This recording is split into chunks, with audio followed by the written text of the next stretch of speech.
where they had 213 armed federal agents. They had helicopters, AMRAAMs. They built a military base with sniper points, and they threatened that if we resisted in any way, that this would be another Waco or Ruby Ridge. And that was their own word. They were shooting cows from the helicopters, and they were burying them in mass graves. And then they tried to scrub all the records that the FBI was even there. Eventually, thousands of people started coming around. Militias from all over started coming.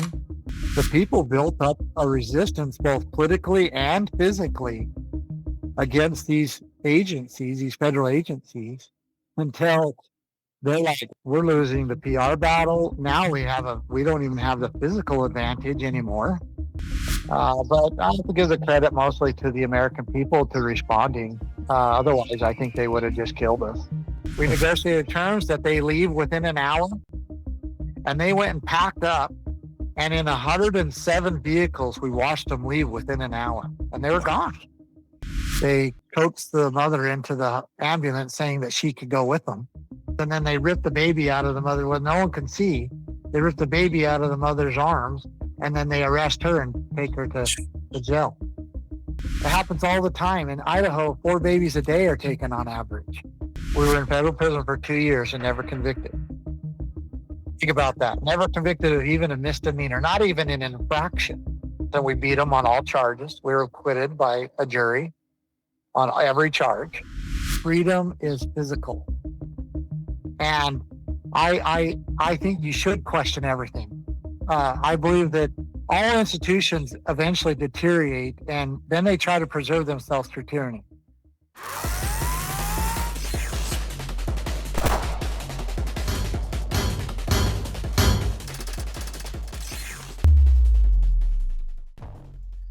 Welcome back to the Try Liberty podcast. I'm your host, Steven Nekhaila, and today I'm joined by Ammon Bundy. Ammon Bundy is an activist known for his advocacy of individual rights, property rights, and resistance to federal overreach. He first gained national attention during disputes between ranchers and federal land management agencies in the American West, including the 2014 Bundy Ranch standoff and the 2016 occupation, and I'm probably not saying this right, Malheur National Wildlife Refuge in Oregon. Bundy has since continued to organize grassroots movements focused on civil liberties, property rights, and local control. He founded the People's Rights Network, a decentralized activist organization formed to oppose government policies perceived to violate individual freedoms. Through organizing, speaking, and political campaigns, including a run for governor of Idaho, Bundy remains an influential figure in debates over federal power, local sovereignty, and citizen activism. Mr. Bundy, thank you so much for joining me today. Yeah, thanks for having me. Absolutely. Well, it was a pleasure seeing you at the Libertarian National Convention. You gave a great speech, both on the stage as well as in one of our breakout sessions. I know it was a highly attended event, and a lot of people were excited to have you there with us, and we appreciate you being in the liberty space and being active and doing what you're doing.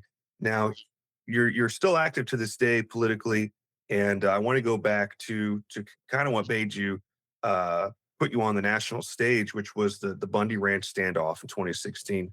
Could we go back and could you tell us about what happened and how things went down and where that situation stands today?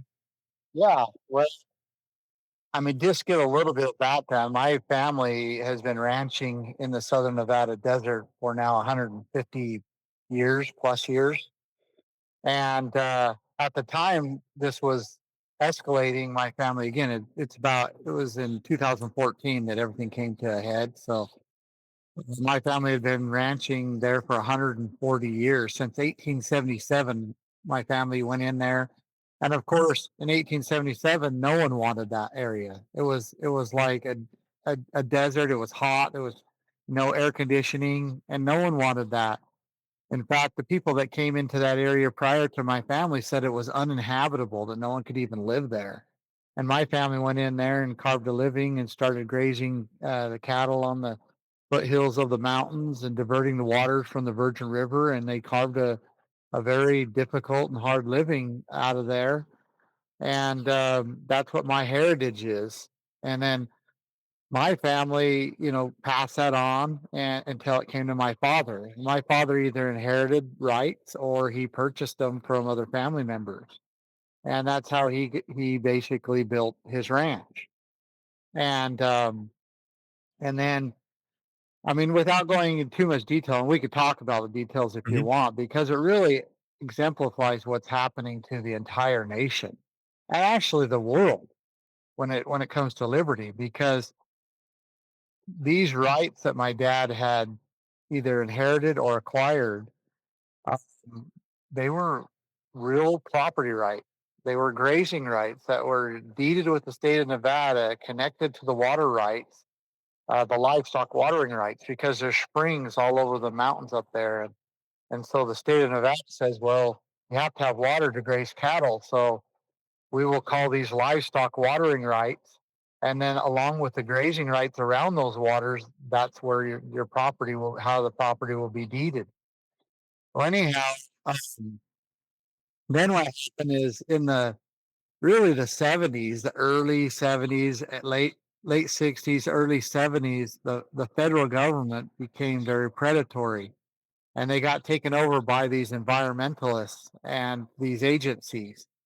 And then they basically saw all this land because, see, my family's never claimed that they own the real estate. They own the grazing and water rights, and that's how the West was established. A lot different than the East Mm. because it's very arid. So we have to run our cattle on massive amounts of land, which is more than here. Vast amounts of land, but we never claimed the real estate. We only claimed the grazing rights, the forage, and the water right. And we would ranch right along the people who were mining, the people who were in certain areas logging, and then ranching, and also we would uh, ranch right along those who were camping and hiking and ATVing and all of those things. So it's a multiple use area. But the thing is that all of these people who had rights, such as the ranchers, loggers, miners, even those camping who established rights for access rights and hunting rights and all of that, those rights were all established, but no one ever claimed the real estate. Hmm. It was just public land. Well, the federal government saw this and they became predatory. And in the 70s, they began to claim the land and say they owned it, which is unconstitutional. But what happened is they said, well, we never disposed of it. Even though you're a state, you've been a state for 100+ years, we never disposed of it. That's what they claim. That's what they still claim today. And so since we own the real estate, we get to control everything. And then they began to like say, well, you don't really own rights to this. We're just giving you privileges. Hmm. Sound familiar? Right? Oh, yeah. And this is what they're doing to everybody's rights all across the world.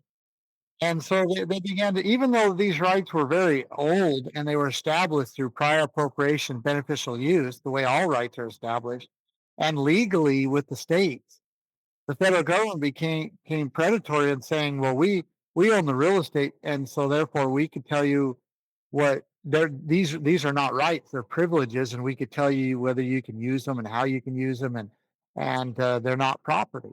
Well, it caused a huge problem in the ranching and logging and and mining communities.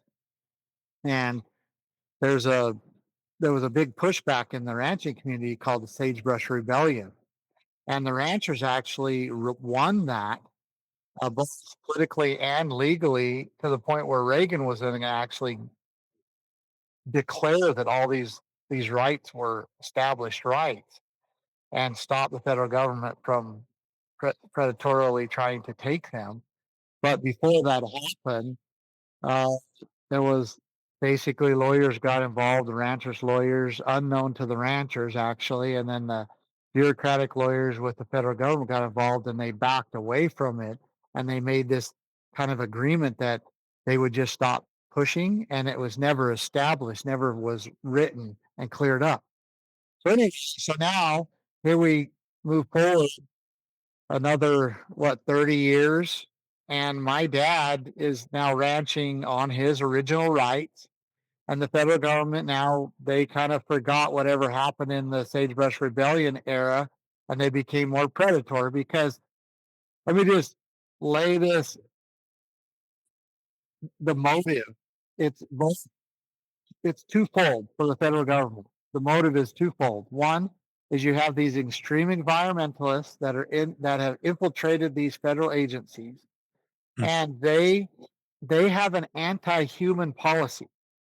They do not want mankind using the land. They call it land welfare, actually, and it's really insane. But they do not want.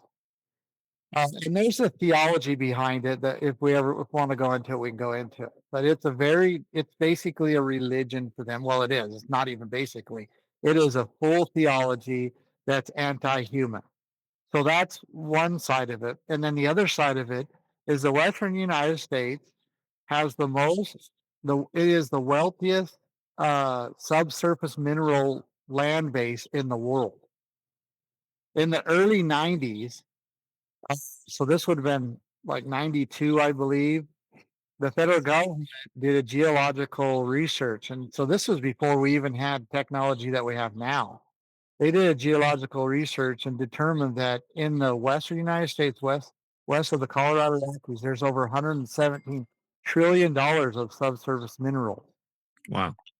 And so, of course, they're going to try to control those minerals and try to keep them so that they get the benefit and not the people. So they directly, the bureaucrats, the government, whatever, gets the benefit from those and not the people. And the only way to do that is you have to be able to clear the so no one has claim on it, and then they could do whatever they want with it. That's what the motives are. The bureaucratic government side motive is to control the wealth in the West. And then it's tied with this environmentalist movement, and they kind of use each other to get what they want.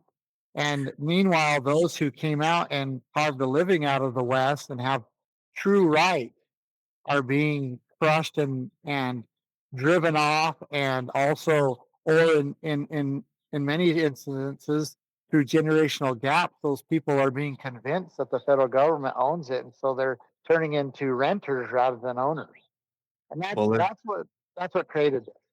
as they say, if you know, the government wants you to be a renter of your land. That's where property taxes come in. And if they can come in and say, well, you didn't actually homestead this property, we own it because we're the feds and we just decided that it's no longer yours, and they can lease it out to their buddies or whoever's donating to their campaigns or what have you, get some kickbacks off the mineral rights or selling off some of those resources. So it's interesting to see the combination of using the guise of environmentalism to essentially grab land that's been in use.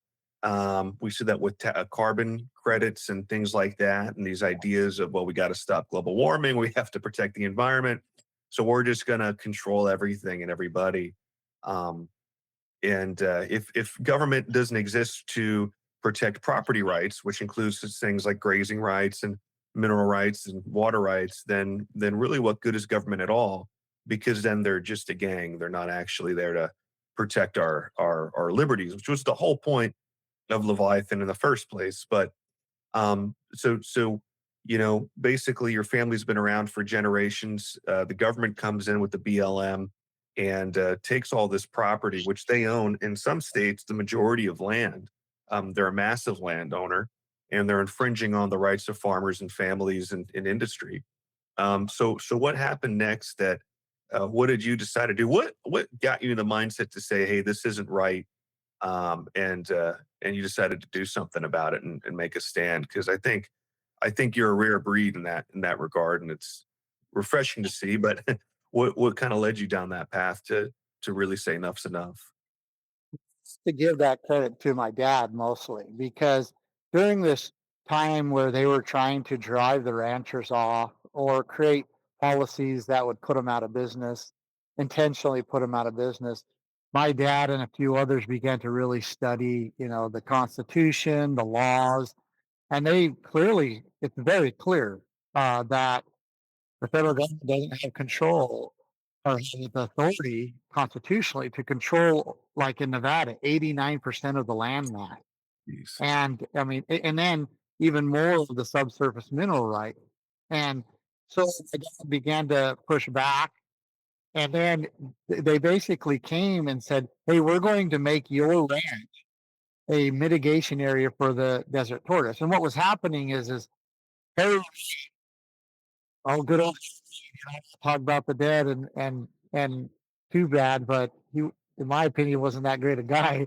Well, he wasn't, but he had made a deal with a Chinese corporation to put a massive solar uh, farm about 80 miles from the ranch. It was about 80 miles from the ranch. Well, then, in order to keep all the environmentalists happy, he said, well, for all the live of the wildlife that was going to lose their habitat because of this massive solar farm, he says, like the desert tortoise, we'll find places for them to go where we could transport them. And so they came to the Bundy Ranch. And then they didn't like my dad anyway because he'd been rallying people and pushing back and all of that. And they basically said, we're going to make a mitigation area for the desert tortoise. We're going to make your ranch a mitigation area for the desert tortoise. And we're going to take all these desert tortoise from this solar farm area, which we're talking, it was massive, massive. Like, I mean, it was the largest solar farm in the world, is what it was going to be. And they were going to take and transport the desert tortoise to, and then of course they said, well, because of that, you can no longer ranch there. And my dad's like, oh no, these are my rights. They're not a privilege. You don't get to just take them. And now you have to remember, my dad was one of several ranchers. There's 53 ranchers in that area where my dad was, and one by one, the federal government either drove them off or intimidated them, or in certain areas they actually bought some of them out for the price of a pickup. Really, they paid $75,000 for their ranches. By the and it came down to where there was only a handful left. And then it came down to where there was only two left, my dad and one of the rancher. And then that other rancher passed away. And so my dad was the last one out of 53 ranchers. Wow. And then that's when they came and said, hey, we're going to basically make your ranch a mitigation area. And my dad's like, no. And then they said, well, we're going to do it anyway. And my dad said, hell no, you're not taking my ranch. And then there was this kind of legal standoff that went on for about 20 years. And my dad just kept, you're not taking my ranch. He just stood on that. And he was pretty much standing alone when it come to ranchers because of, all the rest were gone. And then in 2012, they kind of made plans to come out and just trespass my dad, is what they claimed they were saying. And then they didn't do that because of basically the sheriff. And then there was a new sheriff in that area, and they convinced him that they had the authority to do this. And so then in 2014, we saw literally a U.S. type military operation come down upon my family, where they had 213 armed federal agents. They had helicopters, AMRAAMs. They built a military base with sniper points, guards. I mean, the whole gamut. And then they began to do what they called a impound operation to remove my father's cattle from the range. And it was pretty crazy. They locked down the ranch. Anybody who stepped off the paved roads was accosted and arrested. And they had snipers on the hills. They had snipers around my family's home. And they threatened that if we resisted in any way, that this would be another Waco or Ruby Ridge. That was their own word. I was just about to bring up both. So that's actually crazy that they're the ones that are gloating about Waco and Ruby Ridge. They actually, their liaison actually said that to my older brother Ryan. Wow. And so that was the situation. Well, we're just a family in the desert. It's not like we have a lot of influence. And you have to know that at this point, I was actually running a business. I actually wasn't on the ranch. I had several kids, and I was making most of my living from another business. And so when they actually, my brother was filming them while they were killing baby calves. They were shooting cows from the helicopters, and they were and burying them in mass graves. They were leaving the baby calves out in the desert, without their mothers. And my brother started filming this. He had an iPad. He's standing on the side of one of the roads, and they came to surround him with dogs and snipers on the hills, and they just literally beat him up and took him off. And when that happened, my dad was like, "I guess it's time to get together." And so all of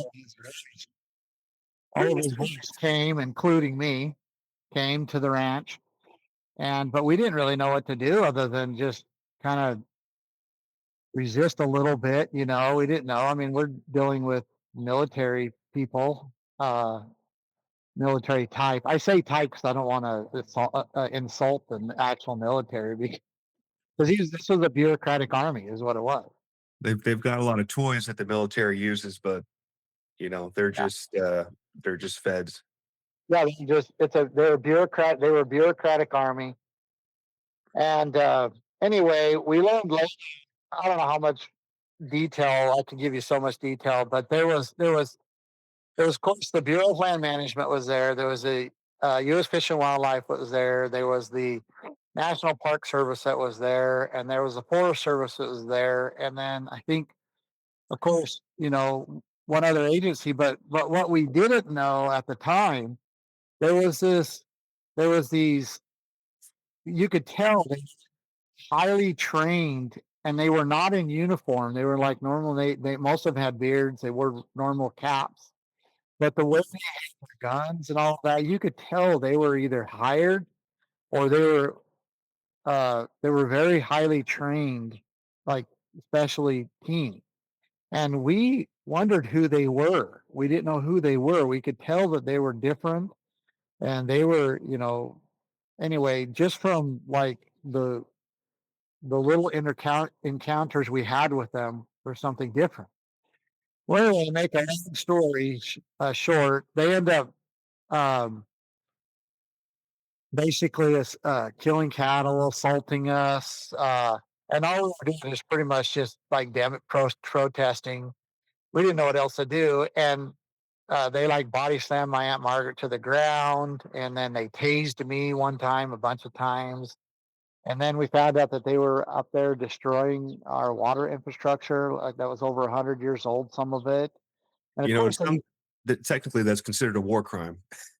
yeah, That's quite literally attacking infrastructure like that. So our own government was essentially looking to raise the ranch, and they didn't care what it took. I mean, this sounds like a psychological operation, along with obviously a physical one.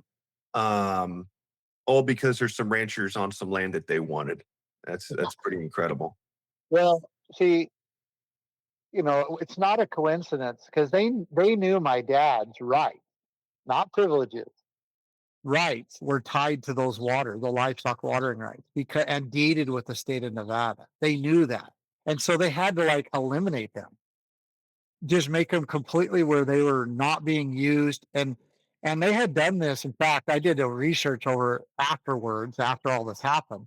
I did research, and so this would have been in 2014. So late 2014 or 2015, I did the research, and they had done this over 5,000 times with people just in Nevada, where they Hmm. had gone and destroyed their waters and then made it so that the people can't use it. And then the state laws, if you don't use it within 5 years, you lose it. And Hmm. then what happens after that 5 years, the federal government would file it and claim the water for themselves. Wow. And that's what they were doing. And they had done it over 5,000 times in Nevada. And they were planning on doing that with my father. They were going to just take all the infrastructure, level it, remove it all, even the old water heads that some of them have like my grandfather's handprints in them, Hmm. and they were just destroying all of that. And then they were going to, by force, keep my father from using those. And then after 5 years, they file with the state of Nevada and make it, claim it, and title it to them. And that's what they were going to do. Well, anyway, we caught him in this act and we recorded it. And we had a couple of independent reporters and so forth that filmed them tasing me and throwing my Aunt Margaret to the ground, and some of the destruction of the water, and also the killing of the cattle from the helicopters. And this went like international wide. I mean, the whole world started seeing it.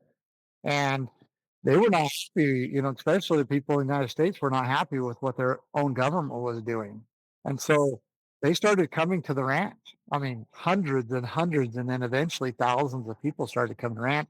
Militias from all over started coming. And ultimately what happened is the people built up a resistance both politically and physically against these agencies, these federal agencies, until they're like, "Wait, we're losing the PR battle. Now we don't even have the physical advantage anymore." And then that's what happened during that week. And because they were abusing us really terribly, and our property and our cattle, and the people didn't like it. And so then we ended up with several thousand people there, and they had collected about 5 miles from the ranch house. They'd built corrals and everything, and they had about 400 head of my dad's cattle there, getting ready to sell them. And it was awesome because all the surrounding states, Arizona, Nevada, Utah, and California. I don't know about Idaho, but none of them would allow the federal government to transport the cattle into their states. It was awesome. I mean, the governors were like, "Do not," in Nevada or Utah actually even put signs like, if you're hauling cattle, they put an extra place where you had to come in because they were not going to let those cattle come into their state. They Were didn't. were those governors were those states sympathetic to what was going on? Yeah, to us. Yeah, That's great. because the people responded positively to us, and they were like, "This is not okay." And so they were like, they didn't want to be part of it, and they're like, "Don't bring the cattle into our state." And and so they were stuck with those cattle. They couldn't move them, and so then now we have thousands of people coming, and ultimately on that Saturday, which was April 12th, 2014. Several people all went up to that compound and basically demand that they release the cattle. And there was like this standoff where they were pointing guns at us. I mean, there was a lot of guns, and they were threatening us to open fire. And it was extremely intense. And ultimately, we demanded that they leave, and that they leave the cattle. And then the sheriff got involved, and we negotiated these terms. Basically, it was crazy. We negotiated terms that they leave within an hour, and they went and packed up. And in 107 vehicles, we watched them leave within an hour, and they were gone. And then we went up in there, got the cattle, brought them back onto the ranch, and they had killed there was 27 baby calves, but we never found their mothers. We also found baby calves dead on the range, and that's what was going on.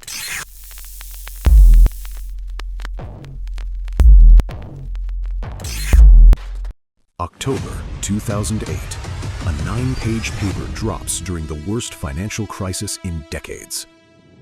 Bitcoin, a peer-to-peer electronic cash system.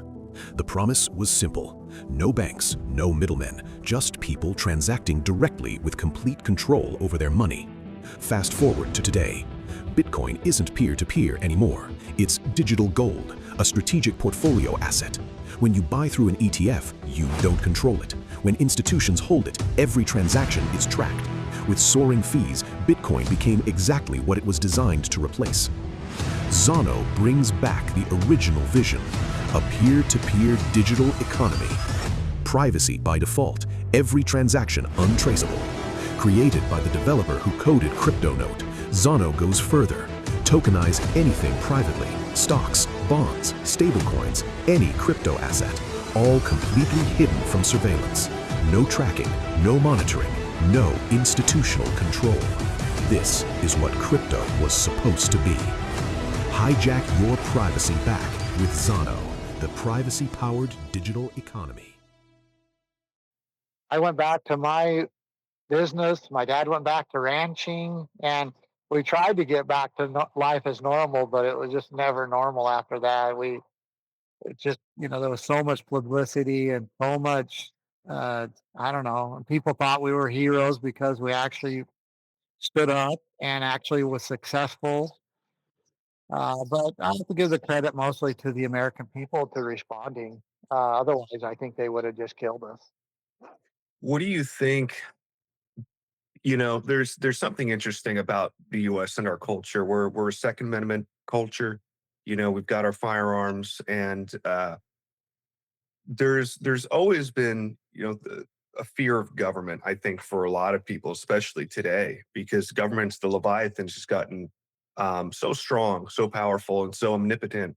But at the same time, we kind of forget that they use that fear of force against us to get us to comply and do things.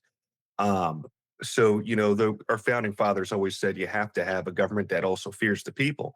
And so in this case, it seemed like that actually worked out, and the facade kind of broke down because when they show up with all these guns and these sniper teams and these canines and whatever, MRAPs and the whole nine yards, like a military invasion, it's used to project force. And so when that card gets wiped away, what's left? Either they're going to do something or not, and then things get a little more civilized. In your case, thank God.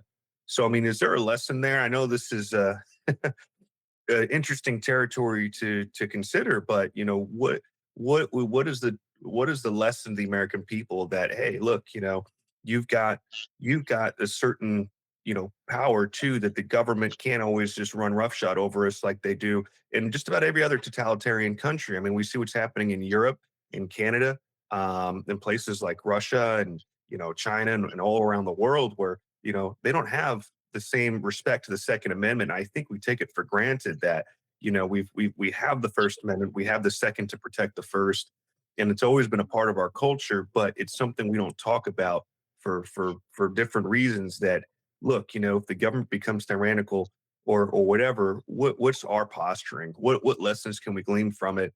Or is it a taboo subject that or what have you? But I want to see if you have any thoughts on that, since you are one of the most you did try it, and it did seem to work out, and it backed down, and luckily there was no violence. Yeah, I mean, I think this is the number one lesson that we need to learn when it comes to our relationship with government. I mean, I've been analyzed every part of what happened. I mean, because the story doesn't end there, but Mhm. I've analyzed every single part of what they did, um, what brought us to this point, what the laws are, what the Constitution is, and I believe that the culminating lesson is there. What you're saying, it is that the people must not lose the power to defend themselves. Otherwise, they will become subjects to a tyrannical small group of people. Ultimately, what that comes down to, an oligarchy, and and that is willing to use force and kill people because historically that's always what's happened.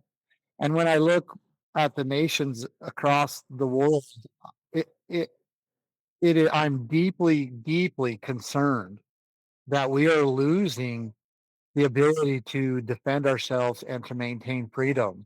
And we are basically allowing that to happen because we're convinced that nationalism is the way to go. Mm. And it's not, we're approaching the anniversary of America 250 years. And I just want to make it loud and clear that the government and the structure we have now was not the government and structure that was founded 250 years ago. Absolutely not. And I could clearly explain that, over time if we need to. But it is, yeah, we're celebrating the original United States of America, but we do not. Our courts do not function the same. Our governments do not function the same. Our finances do not. This fiscal uh, actions do not function the same. We are, in essence, not functioning on the same principles, even as the founder set up. And so, back to your question, though, because it is the most important thing, I think, that we must understand when it comes to relationship with government, and that is why the founders put in the Second Amendment. Mm-hmm. And we know that most people, if they haven't read the Second Amendment or they haven't really thought about it much, they think that it's just the right to own a gun and the right to own a gun, but that's not what it is. Although that's part of it, because the first part of the Second Amendment, I think, is the most important part, and it says a well-regulated militia being necessary for the security of a free state. And okay, so let's break that down. And then it says the right of the people to keep and bear arms shall not be infringed. Well, let's talk about the first part. Why did the founders put the first part in there? Say, well, you have a right to own gun, and government's not supposed to infringe upon that. Why do they say a well-regulated militia being necessary for the security of a free state? In other words, you can't maintain freedom, a state of freedom, unless you have a militia, which back then the militia were just the people. Mm-hmm. They were just a body of people. Unless you have a militia that is trained and armed, you can't maintain freedom, because they knew and they understood and they had experienced that government always becomes tyrannical. Always. And so you always have to have the people regulated and armed to defend themselves against the government. Period. And if you don't have that, those in government will run shot over the people, and they'll do exactly what they're doing across nations all over the world. And the only way to stop that is to have bodies of people. And what the well-regulated meant in the Second Amendment is trained. Yes. Trained, functioning, communicating. That's what it means. It doesn't mean that the government's regulating them. That's not what it means at all. It means well-regulated, means well-trained, well-functioning. And we saw that at the Bundy Ranch. In fact, that's what saved our lives. People came, and some of them came armed, some of them didn't, and they protected our family. And so I believe that this is a huge concern. And as I spoke in the enmity of the state at the end of the convention, I gave the facts about the FBI destroying the militias across the country intentionally. Well, why would the FBI want to single-handedly go from militia to militia across the United States, from sea to shining sea, and eliminate the militias? There's only one answer to that. They don't want competition. They want a monopoly on power, and they do not want the people to have power to resist them. That's it. And I don't trust anybody any government agency who wants that. And that kind of bring it full circle. We later found out that through all the discovery on the case, we later found out that those armed agencies, the agents, those military, I was telling you that they were ununiformed and at the ranch. The scary ones, we found out that they were the FBI HRT team. No kidding. Yeah. Hostage rescue. Wow. Well, they say hostage, but basically it's the elite team of the FBI that does all their dirty work. They were the ones at Waco. They were the ones at Ruby Ridge. They were the ones that, end up killing Lavoy Finicum. They were the ones at the Bundy Ranch, and they were the ones that were pushing that. And then what happened was when they lost the PR battle. I mean, the federal government lost the PR battle. They pulled out, and then they tried to scrub all the records that the FBI was even there. And so anyway. So when the FBI, they get all these fancy tools for surveillance and all their toys. That's all domestic stuff. They are the fact that you had a plethora of local and federal agencies. I guess it's all federal, but Fish and Wildlife and all that kind of stuff. Everybody and their mother was there. So that's when. Yeah. They want to keep their monopoly on force, that's for sure. Yeah. Anyway, what ultimately happened there, because the story doesn't end there, and And in in Oregon, there were some ranching families that were experiencing very similar things, and so we felt like, hey, we need to go up and support them. And I mean, I could go into a lot of detail, but it was terrible what they were doing to that family up there, and that we felt that they needed our support. We went there and made a stand there, and then they ended up, rather than, because we were winning that battle as well. In fact, they say in their own records that the virus is spreading and it needs to be stopped. And they're talking about, because we're reaching out to like states and county, and we're having state and county officials come and visit us at the refuge and learn that the federal government really doesn't have authority to be claiming the land in the states, and and about these rights and all of that, all these things, and it was taking off. Well, we were being invited to go to other like public meetings, and in one incident, Grant County, the people of Grant County, including the sheriff, invited us over there to speak to that community, and when we were headed over. Of course, we had to pass this mountain pass, middle of the trees, no cell service, and the FBI and Oregon State Police ambushed us right in the middle, and they opened fire on us, and they killed Lavoy Finicum. They arrested us, and never once did they challenge, like never once would they take the legal challenge that we were claiming. Like, meaning they could have like trespassed us there at the refuge, or they could have tried to, but they wouldn't, because they knew we were right. And they still to this day know this. So they just basically used their guns and opened fired on us, killed uh Lavoie, and then they arrested us. And anyway, then they went and arrested any family, arrested anybody that was involved in Nevada as well. And they put us in federal prison. We were never convicted.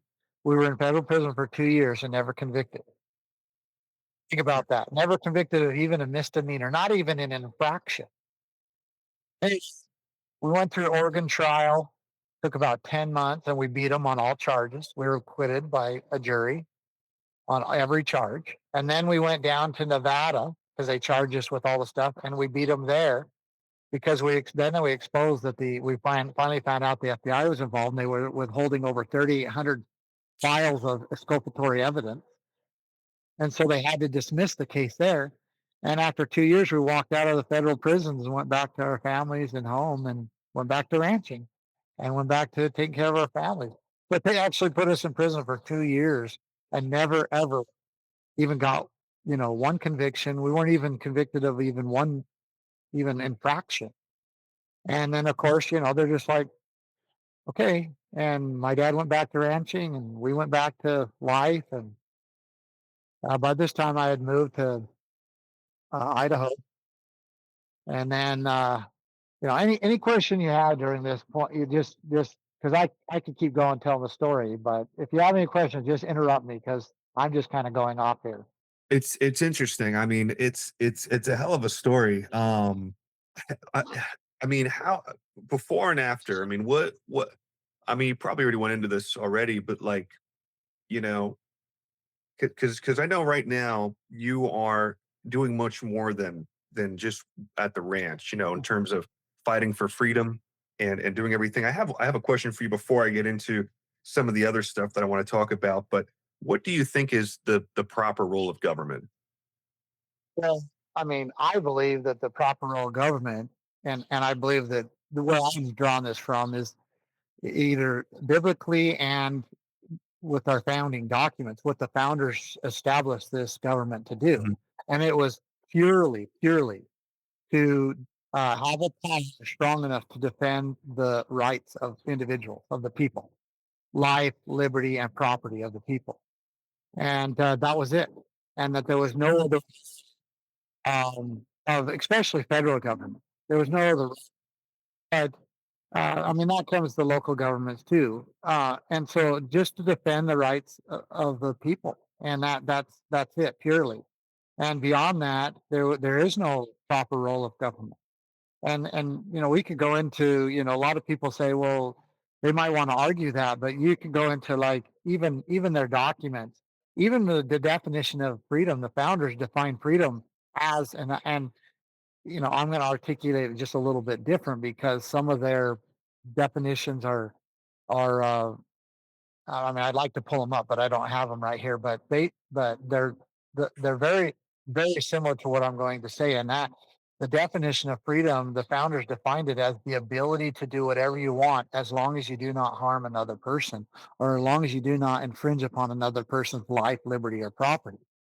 And we're talking about Thomas Jefferson, Thomas Paine. They define these very very clear, and so they understood that what freedom was, and that the government's role is just to protect freedom, which is the ability to do whatever a person wants as long as they do not harm or infringe upon another person.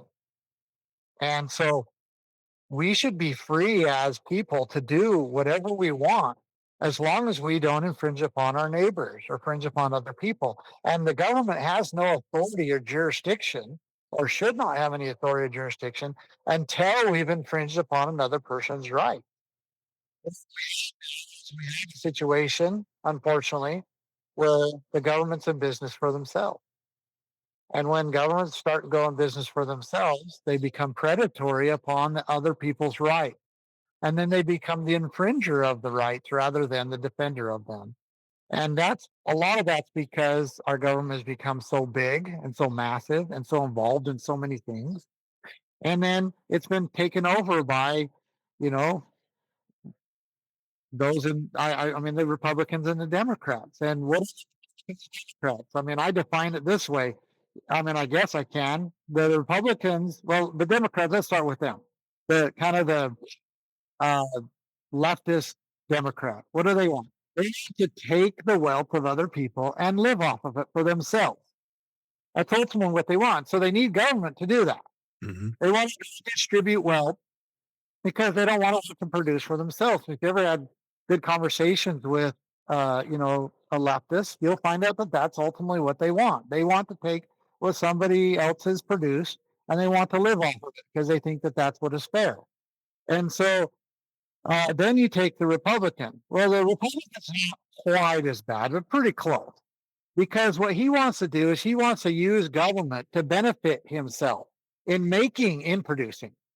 And he wants to benefit his buddies so they have an advantage so that they can make more money and produce and become rich and wealthy and all of that. But they don't want to do it through free trade and free competition. They want to do it using the government to regulate so that their industry has an advantage. And so they're both using government for an improper purpose. Well, now the government's so powerful and so big, and there's so many branches and so many agencies and so many employees, and they're all involved in it for one or two of these reasons primarily. And now they have to be predatory upon the people. They have to take their wealth. They have to regulate them, and they have to become, try to make themselves legitimate. And that's how they do it. And so now, governments all from local city governments all the way to the federal government, they're all playing the same game. And you have the individual wondering why you can't keep any wealth. Mhm. And because you have all these people either trying to use the government for an advantage or actually living off the wealth that they're producing. And none of it should be happening. But this is history repeating itself. And so, I mean, that's ultimately what I believe government is for. Very long. It's only supposed to be a power strong enough to secure individual rights. That's it. So I want to segue into your governor race in Idaho, where you actually got 20% of the vote, which is great, especially as an NPA. Before I ask about that race, I want to ask one more question, which is, what do you think individuals should do to secure their freedom both for themselves and their communities? Because I think that segues into the political question as well. Yeah, that's a great question, and it ties into what we were talking about earlier. Because individuals must unite with the local people, their neighbors, and so forth, and they must actually prepare in many ways to communicate and defend themselves. And and also educate themselves on what true freedom is, because you'll see a lot of flag raising, a lot of celebrating about, over the 4th of July coming up here. You'll see a lot of this. Um, but if you start asking, even ask yourself, most people ask yourself, or ask your neighbors what freedom is. They Mhm. literally cannot tell you. I've done this. I went all over times. I run a very old school grassroots campaign.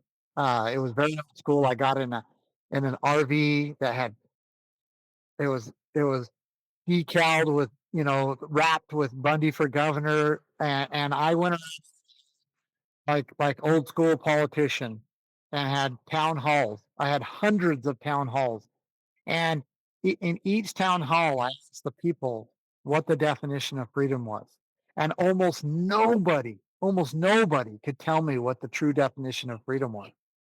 And I had to tell them that the true definition of freedom is the ability to do whatever you want as long as you do not infringe upon your neighbor's rights. And I was educating them, and I give the background, I give the proof that this was the founder's definition. This was the definition that this country was built upon: the ability to do whatever you want as long as you do not infringe upon another person's right. And that's what freedom is, and that's what needs to be protected.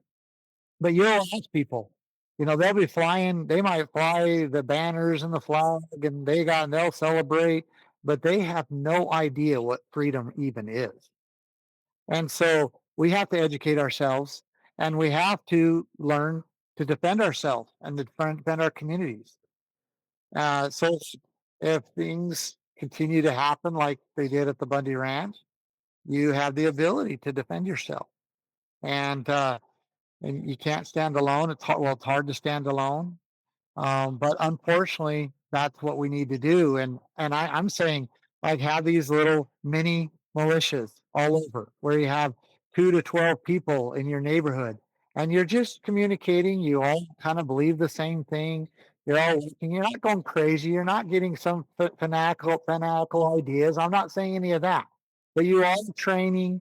You all, uh, you know, thinking of scenarios that may actually happen in your community, and you're preparing, and also you have good communications. And I think that alone is something that is extremely important, because what happens is what happens at the ramp what happened at the ramp. Then if people were doing that all over the United States, they're totally autonomous from each other. But if there's something big enough that happens, they can all respond, and they'll find out that they're not alone. And there's nothing that a government body could do against that. There's no way. There's 300 and what, 50 million people in the United States. And if we would do as the founder saw us doing, and unite as bodies, small bodies of people, and train and regulate, there's nothing that no government across this world could do against us. We could defeat any army in any circumstance. And anyway, I think that that's what we need to do. I think that the way I see the culture moving is definitely, at least in the libertarian kind of sphere, the greater libertarian sphere, and even beyond libertarianism, but just in general, kind of taking back that power to the point where we're not using the government to protect us. We're providing for our families, we're providing for our security, our community security. We're training. We're going with the boys. We're going to go train. We're going to go put up a radio somewhere and practice our communications, or go to the range and just train and practice, which I see becoming a bigger and bigger thing. I think it's still smaller than it should be, but if you look in the past 20 years of even gun culture, post assault weapons ban, you see this kind of younger generation growing up that is interested in this stuff, and it's not for honestly just to practice our rights and our freedoms, but also for that scenario where, hey, this is a fun thing to do, whatever, but it's there for a purpose. Foreign domestic enemies, whatever the case is, you never know. There's a reason why the Second Amendment is a thing that's enshrined in the Constitution. But even just getting involved in the community, I think we've kind of lost the art of getting to know our neighbor, getting to know people in the community, not randoms, but people that we actually like and know and have similar ideas about, being prepared. Could be a hurricane, could be, whatever, but just having people that we can rely on. And I think that's sort of been lost, and we need to get back to that as a culture, and probably just everywhere in the world at this point. But I think that plays into the same sort of mindset. Yeah, in fact, building on that a little bit, I believe personally that, I'm not much of a conspiracy theorist, although, it's pretty interesting how many of these conspiracy theorists have been proven right lately. But I'm not a huge conspiracy theorist, but I do believe that there is a conspiracy trying to destroy the people in uniting and physically being able to defend ourselves. And I also believe part of that, and a lot of people will probably disagree with me that will hear this, but I just ask you to be a little open with this and also to consider what I'm saying as truth, not just a theory. But a lot of this whole voting thing and even the courts is like a red herring, because if we're putting all our energy into just making sure that our guy gets in, and having this idea that we can vote away freedom, or that we're going to have freedom and we're going to have a better life if we just vote harder. That idea is I think kind of, it's a red herring. That's the best way to say it, because freedom, liberty is physical. That is a physical thing. And when it's taken, it's a physical thing that happens. They physically take our liberties away. And in order to defend it, we have to be prepared physically to defend it. It is a physical thing. It can't be done online, and it can't be done by, voting harder. It has to be done by physically defending our homes, our properties, and our lives, our families. And that's what our ability to travel, our ability to trade with each other, our ability to worship how we want to worship. And it all comes down, and we saw that during COVID, it all comes down to a physical restriction of those rights. And so we have to be prepared physically to resist it. And it always comes down to that. And so the idea that somehow, again, that we should put all our energy and all this energy into, like, making sure that we get the right person in office. When does that work? Or like believing that all rights are preserved in the courts. But that's not the case. In fact, when you really look at it, rights are usually taken there. And so you have to get yourself out of this I don't know, matrix, I guess, and start understanding really what freedom is about. And it's a very physical thing.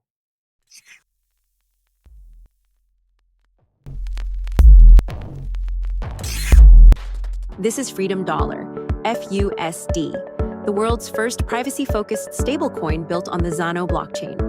Unlike traditional stablecoins, FUSD is decentralized, censorship-resistant, and private by default. Each FUSD is over-collateralized with Zano and pegged to the US dollar using a decentralized algorithm. There's no CEO, no company, no central authority. FUSD is governed entirely by open-source code and community consensus. Anyone can run a market-making node to help maintain the peg and further decentralize the network. All collateral and peg data are transparently published and verifiable at freedomdollar.com. CBDCs and corporate stablecoins can be frozen, tracked, and censored. FUSD can't. Use FUSD to spend, save, or transfer stable value without giving up your freedom. Freedom Dollar, private, stable, unapologetically unbanked. freedomdollar.com. I gave a speech at convention basically saying that in order to be free, it's not just about regulations, it's not just about economic systems, but it's a mindset. It's a mindset, and it's something that you can do every day, is to do something to be a little bit more free, whatever that means to you, but to Yeah. to actually create that freedom, um, despite whatever, and I think it is a mindset. And I'm going to segue into COVID-19, because we saw a lot of that, of totalitarian governments or local city officials and different municipalities that could be teachers and grandmas or whatever, the nice old lady that runs for city council, and all of a sudden they all became tyrannical when given the opportunity, or at least in most cases. And I know down here in my neck of the woods in the Keys, we actually had protests. And once those protests started happening, and I was a part of those protests, all of a sudden, hey, you know what? We're going to loosen up restrictions. We're getting a little nervous. People are starting to turn. There's the mindset shifting. So if we didn't do anything at all, and we just stayed home and we wore our masks when we went outside, otherwise we would get a misdemeanor. And I fought that too. You get criminal charges for not wearing a mask or going to the gym. They expect us to do all these things, be if you're seated at a bar, you're fine. But if you stand up, everything was just literally Looney Tunes. But it wasn't until there was some kind of resistance that they started to back off. And I think that's a very powerful lesson. I know you've got a lot to talk about in terms of the COVID lockdowns. Um, how was that experience for you? And what did you do when the lockdowns came? Just so you know the preferences, I was arrested 9 times during COVID. So because I was not going to live the way that they wanted me to live. Just purely, I was not going to live. And so I kept running into them and I would just not comply and then they would arrest. So there was a lot going on. Um and you're exactly right. But what we saw, because our governor now I want to lay this out because COVID was not about a virus. COVID was about money, federal money mostly. And Mhm. that's what it was about. Otherwise, you can look at the numbers and you could say it was a really, really bad flu season. That's basically all you could say it was. But what was different about this than other flu seasons that we've had in the past? One is it was a really bad flu season. There's no doubt about it. You're not denying that. People did die, and but ultimately that's what it was, a bad flu season. But why is it different from others? And the reason why is because if you recall, right at the beginning of it, uh, President Trump released $50 billion for states that were they that put themselves in emergency status, uh, declared themselves in emergency status. Well, what happened is you couldn't get part of that $50 billion unless you were put in emergency status. So all governors across the country do. They immediately, well, we want part of this money. So they immediately put themselves in emergency status. Well, Mhm. the statistics, especially in Idaho, many other states, we're talking about like a couple people that even at this point, like we're talking about less than 10 people even uh, were diagnosed with COVID in Idaho. And then it became, like 30 or something. And I think it became like 60. But this Governor Little put us in a state of emergency. Why? Not because of COVID, because he wanted some of that government federal money. And he Mm. got it. He got billions of dollars of it. And in comparison to other states, not a lot. I think he ended up getting 18 billion. But then what happened after that? Then, if you remember, President Trump got together with the Senate Majority Leader, I can't remember his name at the time, and they decided that they were going to release $2 trillion. And it's to states that put themselves in extreme state of emergency. And so all the states, what did they want? They wanted to get part of this $2 trillion, so they put themselves in an extreme state of emergency. And that's when you had all your lockdowns and but it was all to get money and it was all paid for by President Trump Mhm. and the federal government.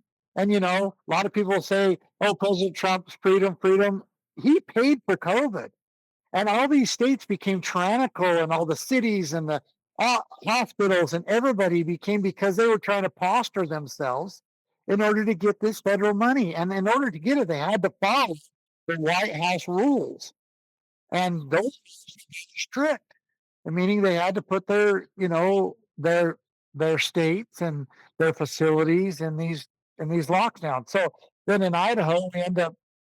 you know, Idaho, we end up pastors being arrested for having church outside without mass. Literally. I mean, think of that.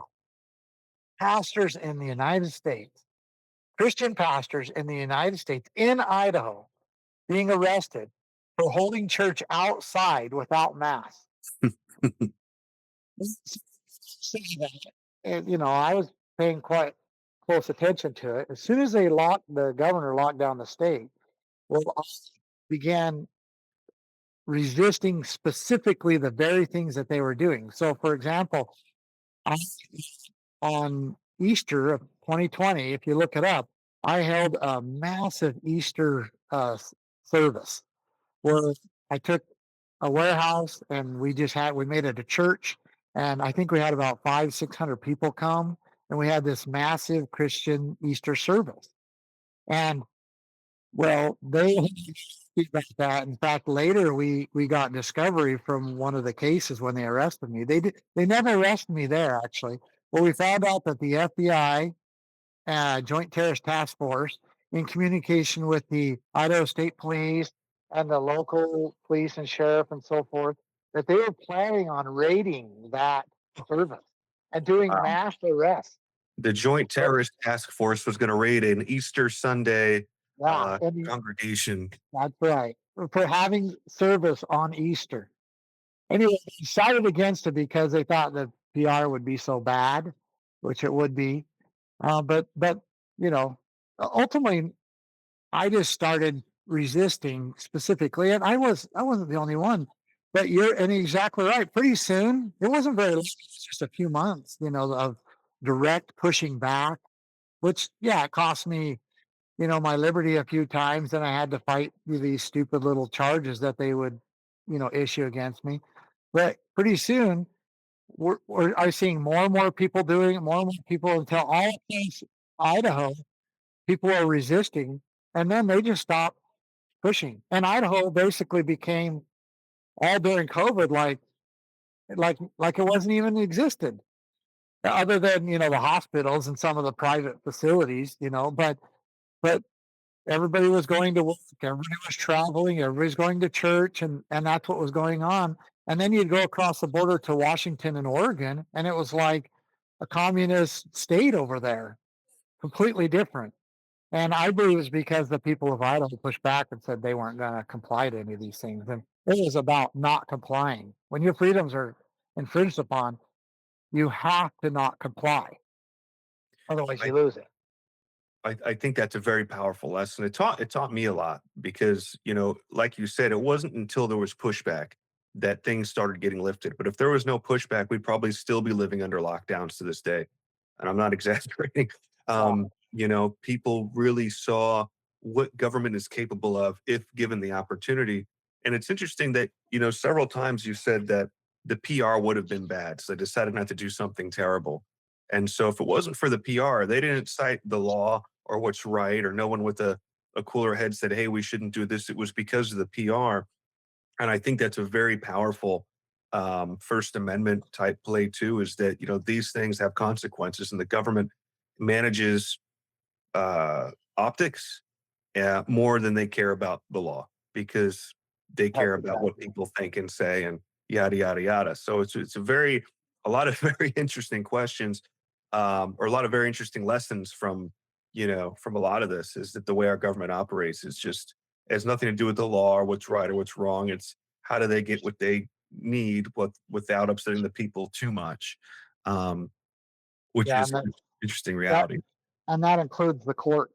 Most of the bureaucrats are highly susceptible to public pressure. So are the courts, and so, but we should look at that as a positive thing. Uh, Mhm. the problem is they're also like the FBI and the CIA, and they're also very, um, how should I say this, manipulative. I wouldn't even say that's not even a strong enough word, but they're very highly involved in psyops and trying to. We saw at the Bundy Ranch where they actually created what they call the First Amendment team, where they had fake aliases for online Facebook accounts and all that, and they were sending people to the protest areas to try to convince the people that we were wrong. So they're very highly active trying to keep the people from, seeing what's really going on. And we have to be aware of that. They understand that the losing the PR battle is a total loss for them. They understand that. And so they are actively using uh, their uh, technology and their own people to try to turn the people away from somebody like our family at the Bundy Ranch or at Malheur. And so we have to be aware of that. But it is a positive thing because if we come together and we resist government, then most of the time we can win peacefully without ever, raising a gun or resisting in those ways. And but that also, brings up what we've seen since the Bundy Ranch, which is a huge division. Like I was really Mm. surprised at the division over. I mean, maybe I shouldn't be, but I still am principally. I'm really surprised at the division over the immigration and the ICE raids and all of those things. The fact that armed government men in mass going from door to door, dragging men, women, and children out of the homes who have never harmed another person, and then they just disappear. Should be, and they're doing it with guns and weapons, and they're masked, and that should be terribly alarming and concerning for people across the United States, and we should unite against that. But yet somehow the government or something has kept us divided on that, and You that know, really surprises me. it's a very interesting topic because it's for some reason, and I think this is manufactured. I really do. There's certain cultural war aspects where if you're on the right, or if you're a conservative, or if you believe in certain things, you have to be anti-immigration, which is crazy to me because I've been in small towns in the Carolinas that, without these visas, without certain forms of immigration, the businesses disappear. And I know a lot of good people that have come into this country. Most of us are immigrants. Um, so to have no discretion, who's good, who's bad, just say, hey, everybody's got to go. Um, and there's no clear pathway to really, there's no clear process. And it's been that way for a very long time. Since Reagan, they had an amnesty period or an amnesty, for anybody that was in the country. And since then, it's always been defined by, you know, if you're applying for a visa, if you have asylum, you're okay. And then overnight, Trump decided in his, DOJ that if you don't have a green card, you're out.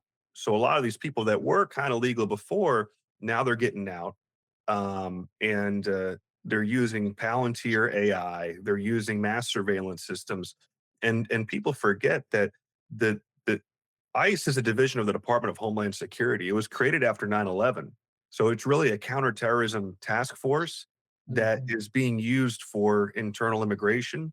Prior to that, it was only administrative, prior to 2001. And it wasn't great. It wasn't perfect, but it was a lot better than what we have, which is literally going towards an armed, masked police state type apparatus that is turnkey tyranny. And they could use that same system to go after, libertarians or patriots or constitutional conservatives or anybody who disagrees with the state. And it's and the people, MAGA is kind of divided right now over a lot of things, but a lot of the conservatives are cheering on what they're seeing and saying we want more of that, and I think it's extremely concerning. Um, and it turns a lot of peaceful people into criminals in the process. Yeah, I agree. It is absolutely concerning. I saw these same people that came to the Bundy Ranch and that stood against armed federal agents, trying to destroy my family and all and my father's rights. I see the same people applauding federal agents doing the same thing to, immigrants, and I don't understand that. Like, it doesn't make sense to me, and it's based upon no principle. Mhm. Um, because I mean, we could go into it. I mean, basically, the moral only has one limit, and that is we don't harm another person's life, liberty, or property.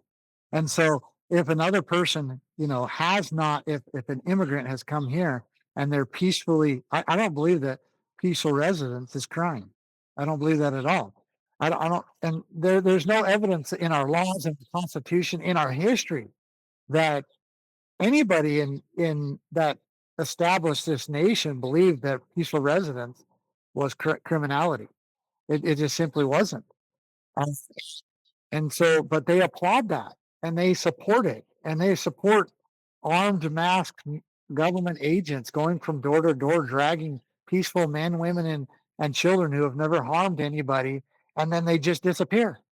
And that is a terrible thing. We already know where that leads, Hmm. and that same power that is being exercised there and trained and funded and equipped, that same power can be used against anybody. It just who gets in control of it. That's all, and that's the danger. And so anyway, I agree with you there totally. But um, I'm not sure how we got off on that topic. I think I was just using it as another example. Hmm. Um, so I want to talk about a little bit what you're working on today. I know there was a documentary, Never in America, that you were starring, and some battles with the CPS in terms of going after families being ripped apart, things like that. Do you want to take us into that and what that entails? Well, what got me kind of involved in that is I had a good friend. His grandbaby was taken by CPS and by a local hospital in Idaho, a large hospital, St. Luke's Health System. And basically, they came in for help. And this is what happens a lot. They came in for help.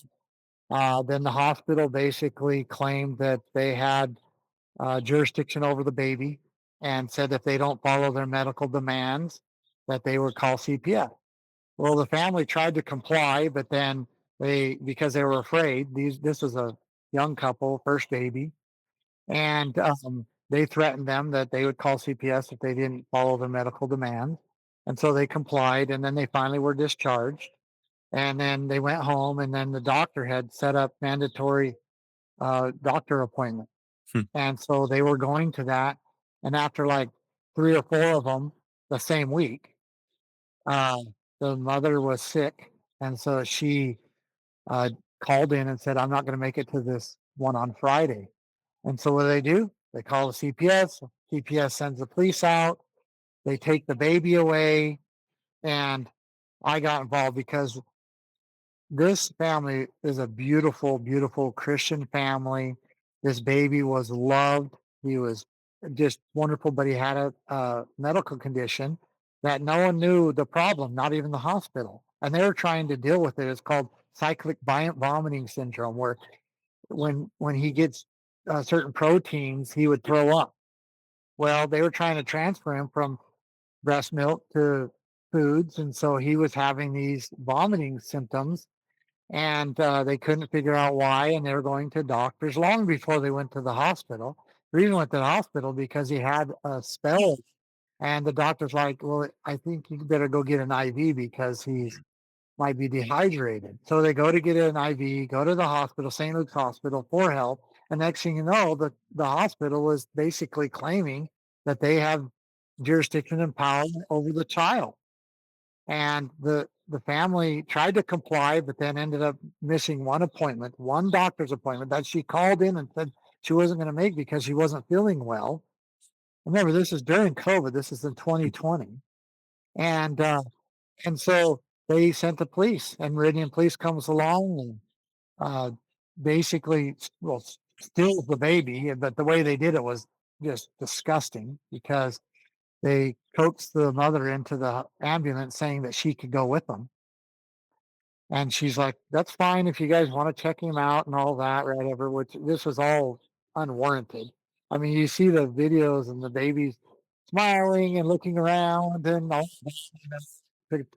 To say he was in some type of imminent danger is just ridiculous. But anyway, they coax him into the ambulance, and then they rip the baby out of the mother. Well, no one can see. They rip the baby out of the mother's arms, and then they arrest her and take her to jail. Yeah, Jeez. and this is just a sweet, beautiful person too, who just loves that baby. Anyway, so I get involved. I go to the hospital that night, and I demand that they give that baby back to the mother, and then they arrest me, and it ends up being a big old. This is right in the middle of my campaign, uh, which makes you wonder because the baby was the grandbaby of my one of my main campaign advisors. Interesting. Yeah. Anyway, and in some of the medical notes, it says that this baby is this baby is the baby's parents are friends of Ammon Bundy, who's running for governor. They actually say that in Oh, the medical wow. note. That's So, very relevant to the anyway, welfare of the kid, right? yeah, I That's crazy.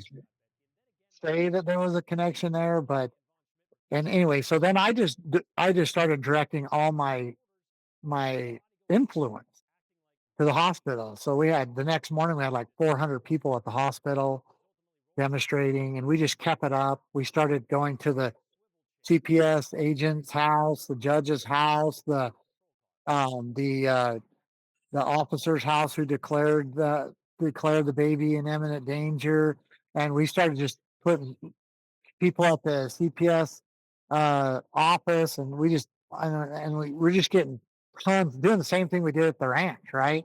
Mhm. And finally, after 6 days, they were like, "We gotta let this baby go," because it was just escalating. And the thing is just a couple days before they returned the baby to the mother, back to the parents, the judge declared they're going to keep the baby for another 45 days until the next month for the next hearing. And that's what they do. They just keep taking the baby, next hearing, next hearing. And most of the time, no one hears about it. It happens all the time. In Idaho, 4 babies a day are taken on average. Whoa. And Idaho's a small state. Some states it's a lot higher. And these little parents, they just don't have the ability to fight this. And and so most people don't even hear about it. And it just happens over and over again. It's a real terrible, terrible thing. Anyway, I became aware of it and more prone to it. And then after that, the hospital sued me for defamation.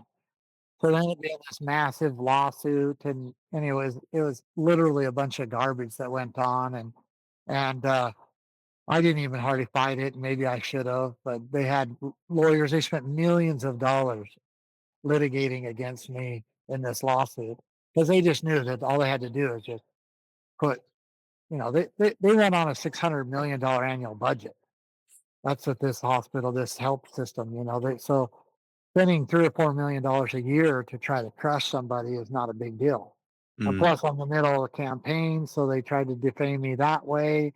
Anyway, it was quite a thing. But what I learned is that this is happening all over, and it's another major violation of rights. Because if we say we don't have a right to raise our children, and if we don't have a right to make the medical decisions for our children, then who has that right? Whose right is it? Is it they're claiming that it's the government's right? It's the government's right, and in this case, they took a baby you know, who had a health condition, but nothing compared to what they were saying it was, and they basically made it to where they were going to make a whole bunch of money off this baby, and the hospital made a bunch of money off of it. The government made a bunch of money. What I mean, the local CPS made a bunch of money, and who paid the bill? The federal government again. The mm, federal government, they bill the federal government every time they take a child. And the hospital billed like, I mean, I think just a few days he was in the hospital, which he didn't need to be there. Just a few days he was in there, I think St. Luke's billed almost 40 grand. And then every day that he's in CPS care, you've got foster parents that are making money, and then you got CPS that are making money. And who's paying the bill? The federal government's paying the bill. And again, it's very similar to the COVID thing. mm. And it but it causes a terrible situation where parents can't hardly ever get their baby back, even when they did nothing wrong, or even if they did something wrong. But even when they did nothing wrong, they can't get their babies back, and the courts just keep them in that system because they're making money and they're influenced for power. And I, the my campaign advisor is Diego Rodriguez, who is a grandfather. I think he says it best. He said it best. He goes, you know, one of the greatest insults that one Native American tribe could inflict upon another Native tribe was to steal their children, and it Hmm. would cause wars. They would war over it, but it was like the greatest insult, like to take their children and then try to raise them Mm, among their tribe, right? yeah, And it would cause wars. And I this is the same thing that's going on. and And it should cause wars. It should cause wars. it's being subsidized by the federal government. It's all being paid for, subsidized by the federal government. And it's actually coming out of the Social Security budget. It actually concerned people. And that was set up by Hillary and Bill Clinton. And that's where and since that time, because now all the funding, then all of a sudden you see where the state had to involve themselves in taking children and family matters, and it's like this on a graph. And then as soon as Bill and Hillary Clinton made it so that Social Security funds can go to CPS and the hospitals, all of a sudden, bing, you see it just climb. And that's what happens when you fund something like that. But what a terrible thing to fund. Uh, Terrible. When there's perverse incentives like that, then federal agents get greedy, or and local agents get greedy, or Well, whoever. and It's the hospitals, the yeah. hospitals get greedy, and then this family is a primarily a naturopathic family. They had the baby at home. They've always taken care of the baby through naturopathic doctors and so forth and ways. And so he wasn't part of the system. And I believe that's why this Dr. Erickson, basically threatened the family with CPS right off the bat, because she's like, oh, well, he doesn't have all the vaccinations and all the things that basically the institutions are saying he should have as a baby. And I think that that's kind of one of the things that kind of started it off. I think that was the alarm. The family believes that too. But either way, if that wasn't the case, she did threaten CPS on them. And after that, they were so terrified of the hospital, of St. Luke's health system, and they, that I mean, they were in a terrible situation, and all they wanted was help from the hospital. They just wanted the baby to be hydrated and taken care of, and then they would go back and continue to try to figure out what the issues were. And they had managed it. They had managed it with between breast milk and trying new things. But sometimes these new things would cause it, and so then they would know, okay, we can't feed him that. Well, they had a bad symptom of this or episode of it, and that's what took them to the hospital. Well, the hospital, rather than being someone who helps families, becomes predatory and adversarial against the family because they're institutionalized, and then they call the cops and call CPS, and now the family's in the mess, and they never did anything wrong. And it happens almost. So I want to ask you one final question. We're coming up on the 250th anniversary of the United States. Very interesting fact. Younger generations, with every generation, when you go down from Boomer, Gen X, Millennial, Gen Z, and probably Gen Alpha, as you go down the generational ladder, one thing continues to decrease, which is institutional trust. So every generation after the next just trust the institutions, the government, uh, the media, the education. Everybody is just trusting less and less and less, which is interestingly the lowest common denominator amongst libertarians is low institutional trust. We're also seeing, younger voters tend to vote a certain way. So younger voters voted overwhelmingly for Thomas Massey, for instance. They tend to vote libertarian. They tend to go against the grain. If you could give the next generation any piece of advice, what would it be? Um, Well, again, I think that I have to go back to that freedom is physical. And I think you should question everything. I believe that all institutions eventually deteriorate, and then they try to preserve themselves through tyranny. So that's a cycle of the deterioration of the way that this world is created, and what I believe, right? And so you have to defend yourself against that, but it's a physical thing. You can't just do it on a chat or a message or online. You have to be able to defend yourself physically. And that includes uniting together and doing that. And so I would say, yeah, continue what you're doing, question everything, try to get to the truth of everything. Don't trust institutions, especially if they've been around a long time, because they deteriorate, um, which is including our government, especially our government. So, but, but in order to defend yourself from these institutions, from government institutions, uh, corporate institutions, you have to understand and apply the physical element of it.